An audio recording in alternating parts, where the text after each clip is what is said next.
Next and final panel of the day. One of you can sit here if you want. This is Acacia Coronado. She is the state government reporter here. She's also a former NPF fellow, and she works for the Associated Press. This is Angie. Do you prefer Angie? Angie Gutierrez. She has her doctorate in political science from UCLA, and right now she's a provost fellow at University of Texas at Austin, studying Mexican and Latino studies. So I can think of no two better people to talk about how journalists cover the Latino, Latinx community. As you know, as we all know, this group is not a monolith. You can say that, I know, about any group, but I think that people often forget when they're talking about the Latinx voting bloc as if it's really a bloc, and it's not, of course. So, all right, I'll let Acacia kick us off. Hi, good afternoon. I'm so excited to be here with y'all. I've worked with some of you and I've gone to trainings with some of you, and so I'm extremely excited to be here. And also I'm a big fan of most of you, so very, very excited to be presenting. So my name is Acacia. I am a reporter with the Associated Press and Report for America. Here I cover Texas politics and policy, and the impact of these in the state, and especially in specific communities like the Latino community. So why does the Latino vote matter, and why are we talking about that today? In Texas, Latino voters present the fastest growing demographic voting group. According to the 2020 census, 1/2 of Texas's 4 million new residents are Latino. The growth led to Texas gaining 2 new congressional seats, which was more than any other state. As well, Texas is home to more Latinos than any other state besides California. And on a national scale, Latinos accounted for more than 1/2 of all of the US population growth in the last decade, according to census statistics. But as we mentioned earlier, Latinos are not a monolith, and they do not vote as such. So what are the trends? In recent elections, we have seen that though Latinos tend to lean heavily toward the Democratic Party in Texas and across the country, in recent elections we have seen that the GOP have seen significant gains in the Latino vote. Former President Donald Trump won 37% of Latinos in Texas, while President Joe Biden was backed by 62%, similar to the national split according to the AP Votecast. This was also backed by the fact that former President Trump won Texas in 2020 election, helped by a large population, a large voting surge of strong support in the Rio Grande Valley communities, which are heavily Latino populated in the area of South Texas. Nationally, nearly 70% of Latinos live in just 5 states, which are California, Florida, New Jersey, New York, and Texas. What this tells us is that these are incredibly heavily populated states and therefore make up a large amount of our congressional votes nationally. So where is the Latino vote headed? In 5 US-Mexico border counties, nearly 30,000 people voted in the GOP primary. Just 46 residents in Starr County, Texas, which is near Laredo, cast ballots in the state's Republican primary 2 years ago. In March of 2022, nearly 1,100 Republicans voted in the sparsely populated county in the Texas-Mexico border. That shows us that there is a similar trend of GOP turnout unfolding across South Texas, a longtime Democratic stronghold dominated mostly by Latino voters. This has shown us an increase of more than 25% participation from 2020. According to the Pew Research data, Biden carried Latinos in 2020, but by 17 percentage points lower than Hillary Clinton's 2016 margin. Immigration is not the main focus. And now, as GOP strategists have said in recent events, job creation, education, and traditional beliefs have become some of the central focuses for their campaigns to target Latino votes. So where does that leave us? The AP has found so far, according to our reporting, that Texas results hint that GOP Hispanic gains may endure well past the Trump era. Trump won 35% of Hispanic votes nationally in 2020, about the same as he won in Texas, according to the AP Votecast. But the Votecast also showed us that he made inroads with Latino voters in other states, including Florida at 45% and Nevada at 42%. What is the future of the Latino vote? Texas is not the only state trying to create Latino majority districts as Latino population surges. Others include Colorado in areas that are heavily Latino populated, like Denver, Florida in communities that are seeing an increase in Puerto Rican residents. Illinois and Arizona have also seen a trend in that direction. And why? Because about 1/2 of Latinos right now are ineligible to vote because they are not citizens or they're under the age of 18. But if, as census figures show us, 1 in 4 children in the country are Latino, as a large share, that's a large share of the population that can't mark the ballot yet, but will.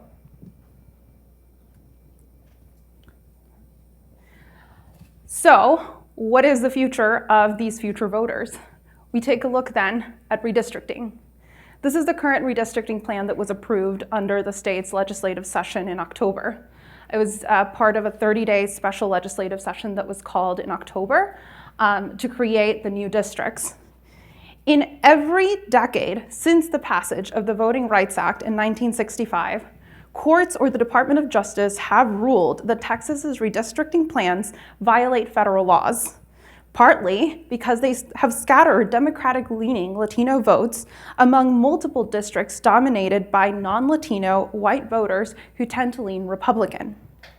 This year was a little bit different with redistricting. Why?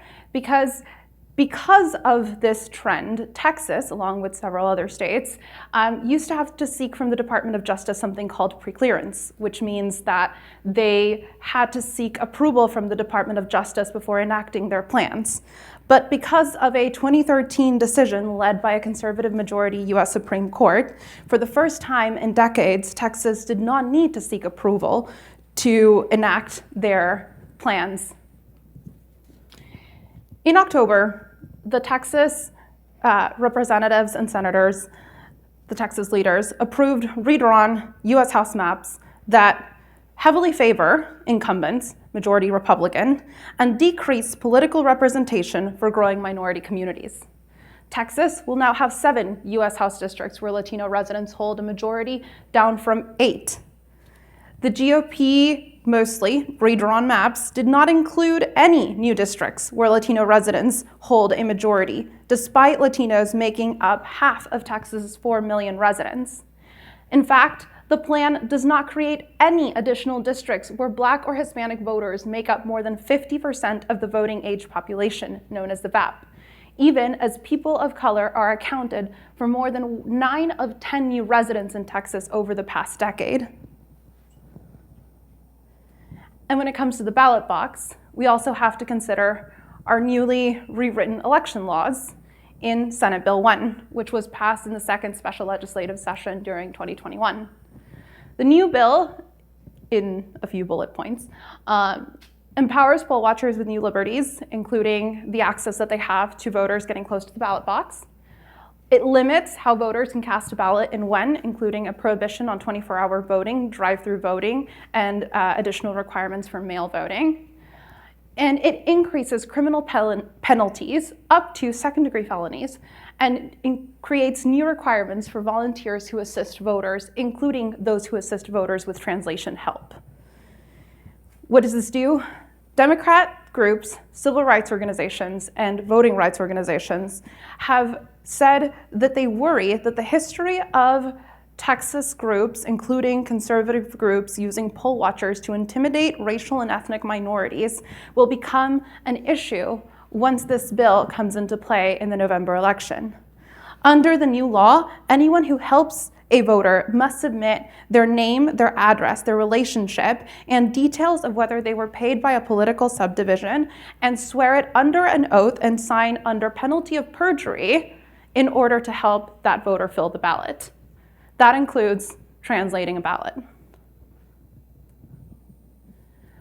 So with all of this, we have some lawsuits, as Texas is like a breeding ground for lawsuits. We have first the US state and district maps, which went into lawsuit as they were approved. Literally, we were sitting in the House chamber as they were being approved, and we were getting the notifications that they had just sued over them because they are claiming that the new maps racially discriminate against groups, including Latino voters, as well as there is a lawsuit by civil rights organizations against the new election law, claiming that it could disenfranchise voters, including those who don't speak English, and it could lead to voter intimidation due to racial profiling. Ultimately, this is the call that has been made by the National Association of Latino Elected Officials, and it is for Latinos to have a fair opportunity to choose their representatives. Questions? You mentioned that the GOP had made gains with Latino voters. What do you think they're doing that is causing their numbers to increase? So what we have heard in interviews with leading strategists is that they are targeting more than just immigration as a cause. They have been focusing on other issues, including the creation of different forms of employment, as well as kind of zeroing in on some of those traditional religious values and making comparisons as to how their platforms align with those traditional religious values. So I cover Pennsylvania redistricting, and we went through a interesting but opposite thing where our population growth was also almost entirely came from the Latino community. So in redistricting this round, that was actually a really big emphasis to create districts that would increase opportunity for Latino representation in the state assembly. So I'm wondering why in Texas it went the opposite way around, especially when there's this evidence that it would actually improve the GOP's power.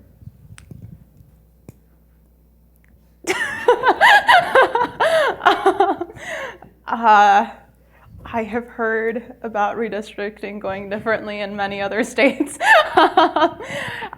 I think it really depends on how the maps were drawn based on political voting trends dating back not just the 2020 election, but historically.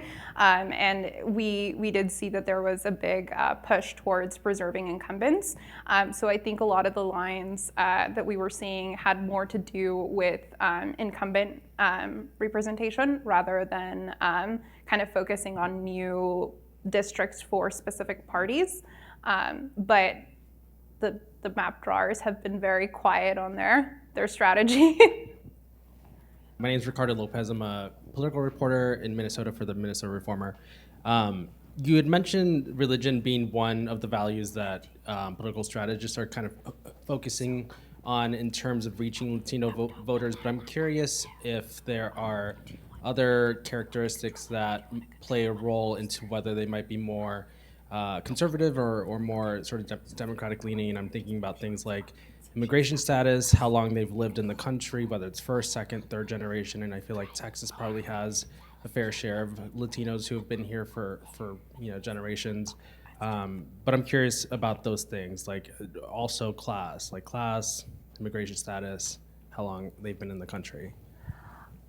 I haven't seen specific information about how that's being addressed by GOP strategists so far, but we do know that in South Texas, those are historically what they call the Rio Grande Valley, which if you're not from Texas, it's not really a valley, but it's like the southern part of the southern part of the state that like hugs the U.S.-Mexico border between like Laredo and Brownsville. And what we've seen from there is that these are communities that have been historically Hispanic for a very long time. We have like second, third, fourth generation families at this point.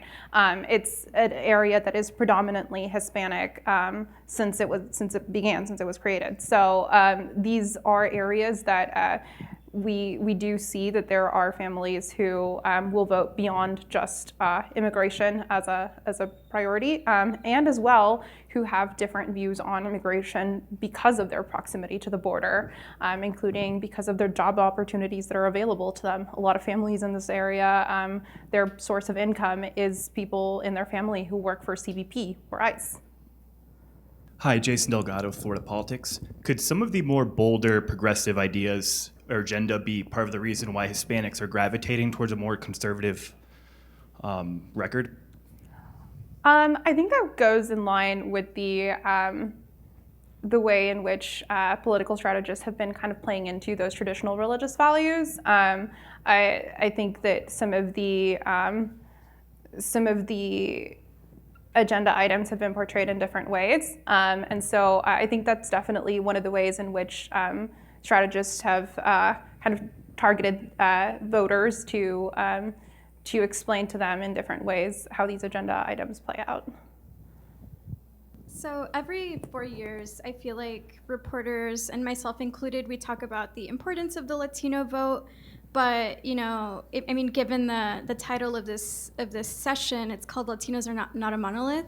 At what point do you think that, as reporters, we're going to shift away from the term Latino vote?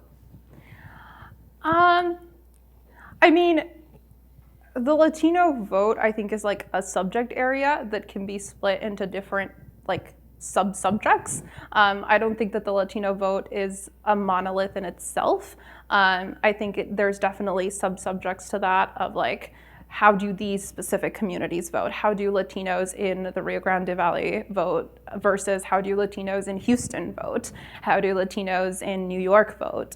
And so I think it can be divided into different areas, but I think that there is a big assumption in the media right now that Latinos vote in a specific way, and they can be grouped as just generally blanket Latinos. And there is a lack of understanding that we all come from different backgrounds, and we all come from different stories, and we all come from different histories, and that informs every community's vote. So I think it's definitely something that we as journalists have a responsibility to address in thinking beyond the ethnic group that we are interviewing and more into the communities in themselves and everything that builds them, their geographic location, their history, their who that person is and what makes them who they are and how that informs their vote. So I know there's been a lot of, or maybe some discourse on the term of Latinx. I was just curious if you think reporters should use it, if you think it's overused. I've never interviewed someone that's identified as Latinx. Obviously, that doesn't mean that people don't, but I was just curious if that's something that exists on Twitter and maybe not in real life. I work for AP, so my official answer is the AP style guide uses Latino, Latina. There's a book on it, actually, I can send to you that's interesting. It doesn't answer the question, but it gives other things to think about. My name is Blaze Gang. I'm a Nashville Public Radio reporter, and I was wondering, is there, obviously there's subgroups within the Latino population. Is there any data on how those subgroups vote? Like as far as, Cubans and et cetera? By nationality, I believe there should be, at least with the Census Bureau and Pew Research Center, they should have pretty good statistics on different nationality groups and how they vote. I'm not 100% that data is super available. That is definitely something that I do think needs expanding on. Hi, I'm from Connecticut, so we have large cities with very large Latino populations, primarily Puerto Ricans and mostly Catholic. I'm just wondering, I was interested in what you said in one of the slides about the religious breakdown, and I'm wondering if a lot of the people who identify with those traditional values, are they primarily Catholic, or are a lot of them evangelical? And have you seen a split among, a divide among religion? I have not looked at specific splits between religious groups. I just know from interviews with strategies and lawmakers who are planning their campaigns that religious beliefs in general is something that they tend to take into account when they're writing their campaigns and when they're out talking to voters. I think for many of them that goes on a voter by voter basis of identifying with that person's beliefs. Okay, I want to give Angie a chance. She's done some really interesting research, so let's hear it for Angie. All right, everybody, hello. My name is Angie Gutierrez. I am a postdoc at UT Austin. I recently received my PhD from UCLA in political science, where I studied Latino political behavior.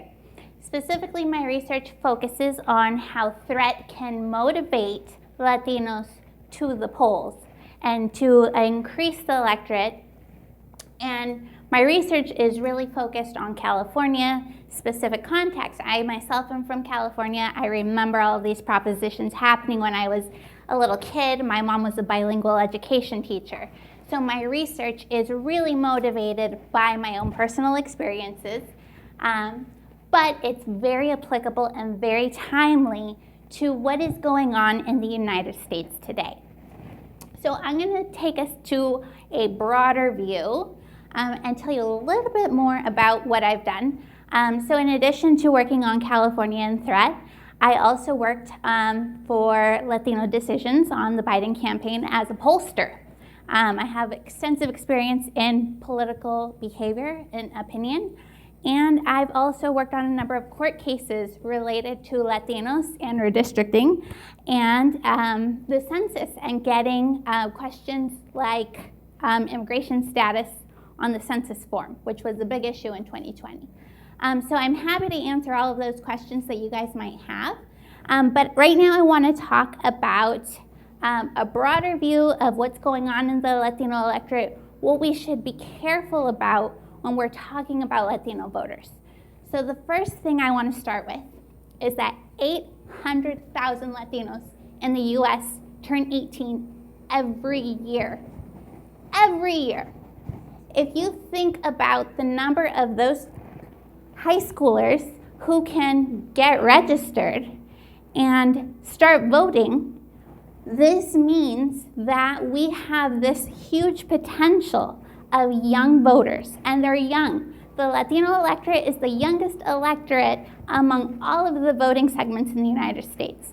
So they're young and they're excited, and this means that we're going to have a lot of dynamic changes going forward, and we have been having huge dynamic changes. So this is the Latino population over time, but in millions. In 1970, when we first started talking about Latino voters, when Richard Nixon was starting his Latino voter campaigns, we had 9.6 million Latinos in the United States. If we look at 2010, this has gone up to 47.8 million. And in 2020, we're at 59, I think this estimate is slightly off, we're at 59.3 million. And it's projected to just keep going up. So this is really critical to understanding what is going on with the electorate, why we're seeing immigration backlash in a number of contexts, even in places where you might not expect it.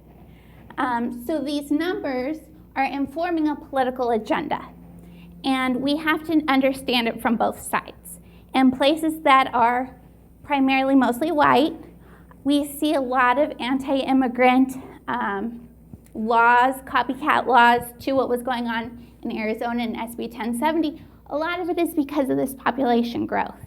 And California and Prop 187, which was the first really anti-immigrant law, showed how that could be politically motivating, not only for Latinos, but for whites as well.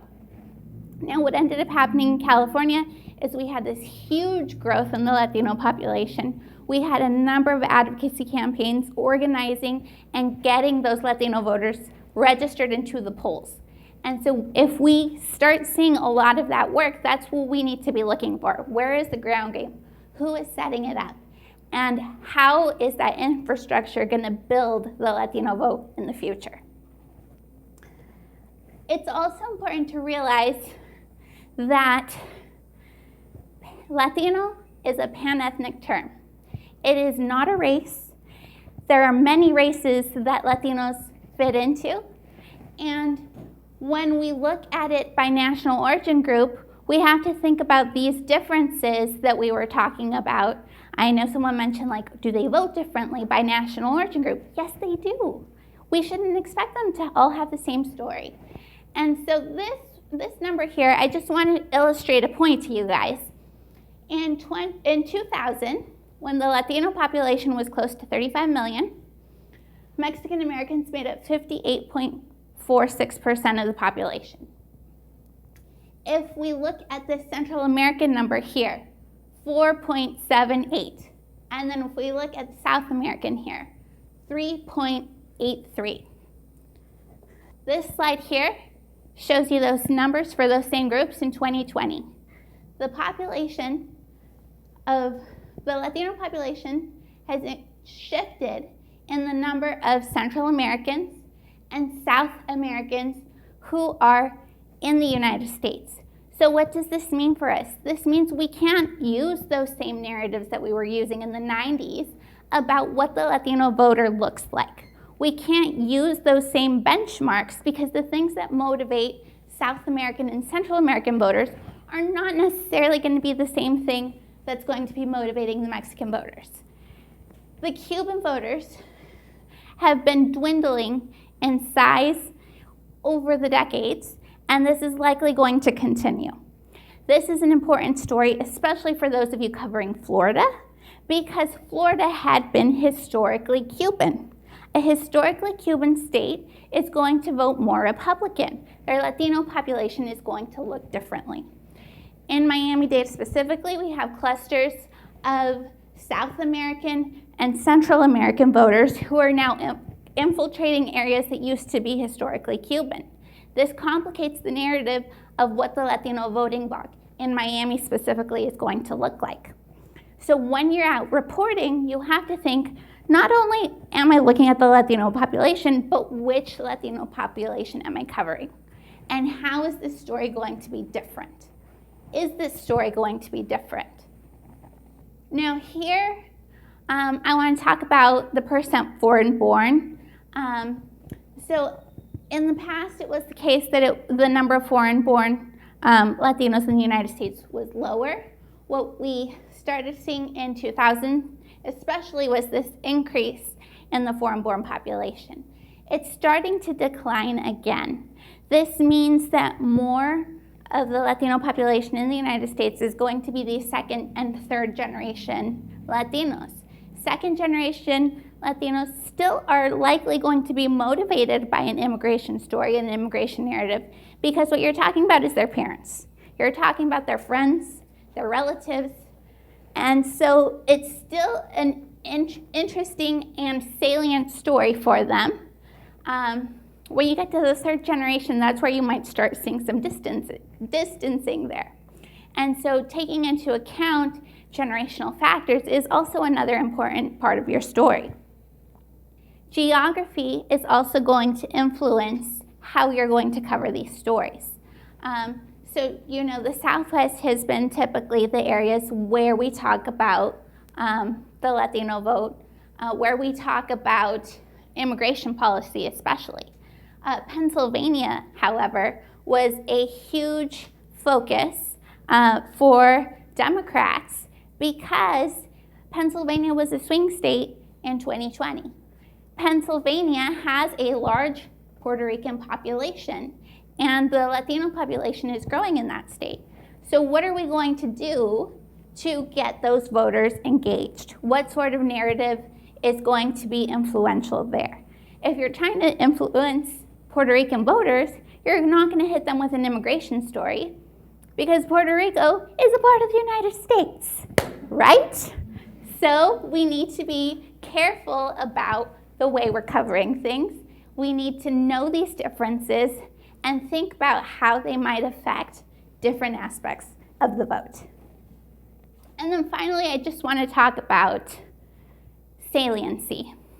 Now, saliency is like one of the key factors that is going to determine what people are voting on and when they're voting on it. 2016 was the immigration election. It was very clear. 2016, you have someone come down the escalator, say a bunch of things about immigrants. The campaign rhetoric was very charged. 2020 was not a referendum on Donald Trump and his immigration positions, because 2020 was about COVID. And Latino voters, first and foremost, are Americans who have the same problems with jobs, with COVID, and with getting their kids back in schools and making sure that they're having, good education. And so when we say, well, why is there this big drop-off? Why are we seeing Joe Biden lose the Latino vote? The Latino voters don't care about immigration. Well, it's not necessarily that they don't care. It's that that's not what this election was about. And that's a different story. And that's something we need to really dig into and make sure we're careful about when we talk about the Latino vote. And so I'm happy to answer any other questions that you guys may have. Those are all the numbers I have for you. I'm a numbers person, so if you need to go over them again, we can definitely go back. But thank you. One thing again that I'll point out is obviously you're probably not going to talk to Acacia as a source, as she's another journalist, but Angie, her number and her email, or her email and her Twitter, I should say, are in the agenda. Hi, Ricardo Lopez with the Minnesota Reformer.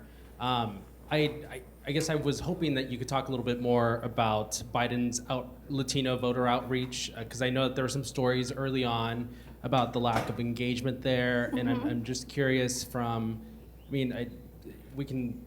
guess some of that can maybe be attributed to the campaign's organizing, right?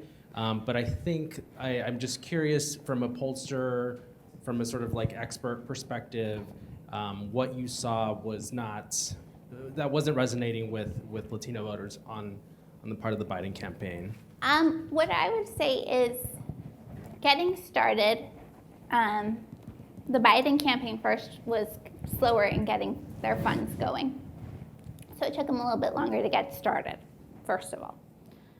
Second, they made the decision to not do very many in-person events because of the health issues regarding COVID. So, good decision in terms of health. Maybe not the best decision in terms of engaging new Latino voters who are not going to be as online and plugging into a Biden web page rally. And so, that's the big question going forward. How do you engage new voters in a way that actually reaches the new voters that you're targeting, and not just increasing turnout among the already efficacious? Hi, Jasper Scherer with the Houston Chronicle. I had two questions for you. I guess first one is I've seen a lot of really good reporting on the effect of misinformation on, I think particularly in Florida, this was a big issue among Latino and Hispanic voters, and I wonder if you have seen is that a widespread issue? Is that happening, in places like South Texas, or is that mostly, from what you know, confined more to Florida? And then second question, I've also seen some kind of analysis that suggests that some, groups of the Latino voter community, like those of Venezuelan descent, and people who are descended from families that originally are from socialist countries, could also have been particularly swayed by some of the kind of rhetoric by Republicans, especially on that. I wonder if you could address both those 2 points. Yeah, so for the disinformation piece, it was primarily in Florida where we saw it. And I think your second question kind of leads into the first question, in that one of the reasons why it was more effective in a place like Florida is because you have that mixed composition of Latino voters who are not primarily Mexican American like you see in the Southwest. What this means is that Venezuelans, Cubans, and others who came from socialist countries are more likely to be influenced by that socialism rhetoric. I don't want Joe Biden because he's a socialist. I left a socialist country to get away from that, right? That's kind of like the story that that a lot of people heard on the disinformation side. I don't necessarily think that same sort of rhetoric is going to be something that's happening in the next election, but I do think some form of disinformation will. And the reason why I say not that story specifically is because it's less likely to sway a Mexican American population. So if it's going to leave Florida, it needs to have some other sort of teeth to it, right? This isn't to say, like, you know, they can't make something up, because that's exactly what it is, right? They're making something up. But what that is, you know, it's hard to say right now. That's an excellent answer. I also wanted to point out that on Thursday, our last session is actually going to be on disinformation. And Tamoa Calzadilla, who is the editor of El Detector, which is Univision's fact-checking arm, is going to be one of the speakers. So if over the course of the next couple days more thoughts on that pop into your head, there's definitely more chances to ask those sorts of questions. Anyone else? Hi, I'm Jessie O'Poyen with the Capital Times in Wisconsin, and I'm wondering if you can speak sort of, I think it's related to the disinformation factor, but in elections that I've covered before, you know, the bulk of our Latino population is in the Milwaukee area, and you'd every now and then have an election crop up where there would all of a sudden be this flood of Spanish language ads trying to, I think, go the suppression route, I guess, rather than you know, a positive messaging thing, talking about abortion was an issue that came up in particular. I guess I'm wondering if there's been a shift away from that and a shift toward trying to just gain voters with positive messaging, or if there's still a suppression element targeting the Latino voting population. Yeah, I think you do see a suppression element, and I think we will continue to see a suppression element. So one thing that's important to know is that Latino voters, or Latinos, vote at lower rates than most other racial and ethnic groups. And if Latinos were actually voting at their full potential, you would have a very different sort of campaign targeting them. But I think for some, it is in their best interest to keep the electorate small. And so you see them going with suppression kind of tactics, with redistricting in ways that are harmful, with coming up with voter ID laws that also could be harmful to minority groups. And these are going to be tactics that are used in an effort to suppress a group that has a lot of potential. So the other side is, how do we get them registered? How do we get that information out to them? One thing that campaigns often do is they focus on the voter file. But the voter file is not going to get you those 800,000 new Latino voters. How are we going to get them? That's the question that we need to be asking. Speaking of those voters particularly, what do we know about Gen Z Latino voters? Well, the young voters are still more liberal, as I think we generally assume. They're very online. And they actually do respond well to a lot of the very left policies that you see some candidates like Bernie Sanders promote. I think they want more change than your average median voter. And that's also worrying because you don't want to have an electorate that is always disillusioned with the candidates. And so that's something that I think the Democratic Party will really need to reconcile with how far left can we go to engage this new group versus presenting a mainstream candidate that we think will get elected. And it's a balancing act. It's really hard. Any other questions for either Angie or Acacia? Come over to Carmen. I just had a quick one.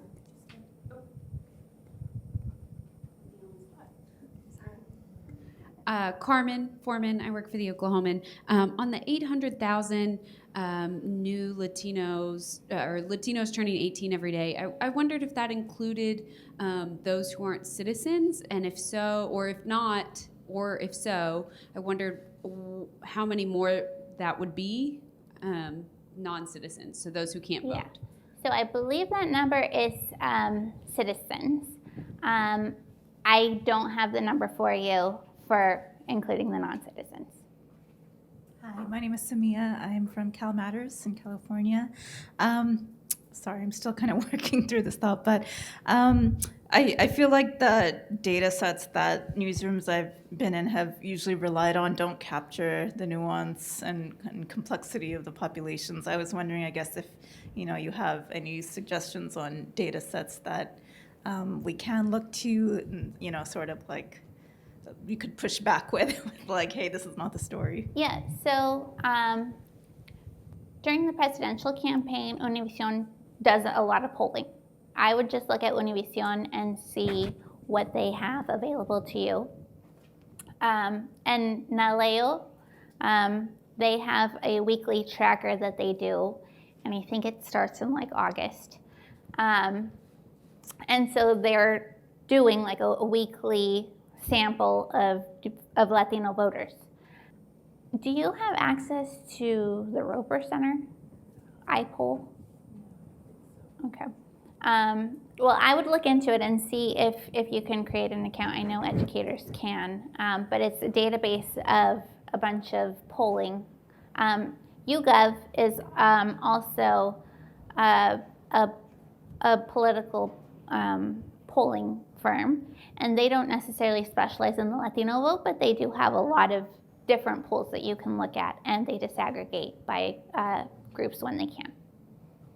So I know historically among Latino voters, rage has been a very great motivator for a lot of Latino communities, dating back to the Pete Wilson era, to the Trump era. But what's next? I mean, aside from rage, what are other motivators that would increase the voting poll numbers for Latinos? Thanks for that. So I actually don't think we're done with immigration. I think that this is still going to continue to be an issue, unfortunately, for quite some time. And the question is like when and how. So in some instances, we might have Democrats actually making progress towards some sort of comprehensive immigration reform, have both sides actually do something. And that'll be motivating, and it'll be a positive sort of motivating factor. Alternatively, we could have Democrats and Republicans push back on immigration reform, make it more restrictive, and then you get anger again. But there are also a number of other issues like education, like healthcare, like jobs. That are really important, and I think those issues are just as motivating for a lot of Latino voters. Latinas are going to be some of the most educated people going forward. The number of Latinas going into higher education who are going to college is really increasing, and education is and always has been an important factor for Latino voters. So I think, if we have things like, oh shoot, I'm blanking on the term, but like the cancel my student loan campaign that we've been hearing, things like that. Those issues are things that are really salient with minority voters because they're the ones who have the most amount of debt. What do you think is going to be, one of the top motivating factors in 2022? Go first. In 2022, pessimistically, Roe versus Wade, abortion rights. I think it's going to be something that is not guaranteed in the next Supreme Court. And I think that's going to be the big issue. And not just for Latinos, I think for everybody. I would agree. I think abortion, healthcare in general, are going to be, especially after the peak of the pandemic, we're going to see a lot of concern about who gets access to healthcare, what counts as healthcare. Thank you so much.